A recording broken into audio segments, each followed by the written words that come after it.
آقا سلام و عرض ادب خدمت دوستان. برای درمان فضل سبز و کس کردن کبوتر الان یک سری جوجه هامون جوجه فصل پاییز الان فضل سبز میشن.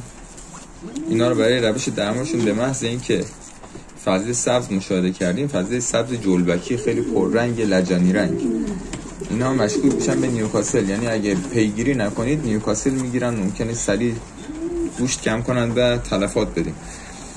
به محض اینکه فضل سبز توی یک دونه جوجه، یا چون نمیدونیم مثلا تعداد جوجهاتون شاید زیاد باشه، ممکنه ببینید 2-3 تا فضل سبز افتاده، شما باید کل کبوتراتون رو پیشگیری کنید. آمپول لینکوپک و جنتامایسین و دگزا رو با هم دیگه به کبوتراتون تزریق کنید که گوشت سینه هر کدوم 3 خط نیم سی ما با این سرنگامون نیم سی، البته با این سرنگ چون من تعدادشون زیاد بوده 1 سی لینکو کشیدم، 1 سی جنتا شده 2 سی 3 خط هم دگزا کشیدم، خوب تکون دادم، هم زدم، بعد میزنیم توی گوشت سینه به این صورت که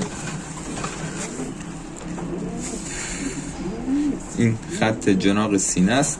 پر سینه رو میدیم کنار، 3 میلش بره داخل گوشت کافی، داخل عضله. نبینید این سرسرنگ تمام 3 خط به این صورت خالی میکنیم، پر رو میدیم روش میکشیم بیرون، اینو یک ماساژ میدیم